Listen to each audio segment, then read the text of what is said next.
No live demo. We weren't sure if we'd have any bandwidth at the con after all, and even if we did, I didn't relish the idea of requiring an escort out of PAX under armed guard because everybody on the convention center suddenly discovered that I had a laptop that could ban their buddy from Xbox Live. Final caveat, and then I'll get to it. Vulkan is not our only tool, and this isn't even all of Vulkan. I've had to remove or skip over some stuff for security and privacy reasons. All right, enough of my blabby boring crap. Let's get to it. For most of the videos, you'll see a top-down view of my desk. Vulkan can be controlled using a combination of the mouse and keyboard and optionally with an Xbox 360 controller. Oh yes, and the boxing gloves, that's just my way of psyching up for a day at the office. We all have our thing. This is Vulkan. We'll start with gamer tags complaint queue. As you probably expect, the left stick is used for navigation. Hold it up or down to quickly navigate the column of gamer tags. Agents can also use the D-pad, but in order to give them a greater degree of control, holding the D-pad doesn't continuously move the cursor. It only moves the cursor once per press. Like I showed on an earlier slide, each of our decision types corresponds to a color on the Xbox 360 controller. Red for active, green for inactive, yellow for escalate, blue for reasonable. Once an enforcement agent knows these color codes, they can literally kick back in their office chair and start issuing enforcements.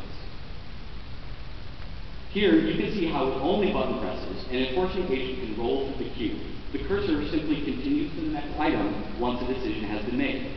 Obviously, we're tuning for both accuracy and efficiency here. The bright glossy color changes clearly indicate the decision being made, and the automatic progression to the next item allows the agent to focus on the decision, not the interface. Of course, an enforcement agent can change their decision if they make a mistake or rethink their decision. They can move between columns and simply press the button corresponding to their new decision when that item is highlighted. Agents can also pre-fill an entire column with the same decision, as you see up there. They do this by holding the left bumper and pressing the button corresponding to the decision they want to pre-fill. This is useful to set all gamer tags in the column, for instance, to a reasonable decision, which is quite common, and then choose to alter each gamer tag one by one. It's all up to the enforcement agent's preference. I should mention here that we've implemented a safety precaution. The agent cannot set an entire column to accurate, only reasonable, inaccurate, or escort. So let me take a step back from the application itself and mention a few pieces of terminology. We actually had a bit of a rough time when we first started constructing this new version because we didn't have any idea what to call some of these things on the interface. So the right side we call the decision queue. It's where enforcement agents make their decisions after all. On the left side is the enforcement queue. Once decisions flow over here, as just happened, we record the decision in Vulkan and submit the enforcement to Xbox Live. You can flip between the decision and enforcement queues using the right analog stick or a keyboard combination. I'll show you this in a moment.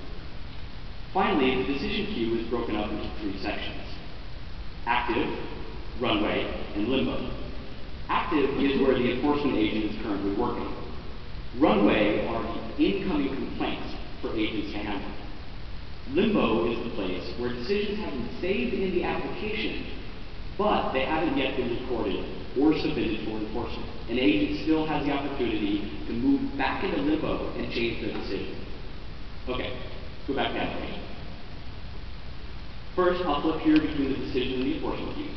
You'll notice that all non-accurate decisions disappear very quickly.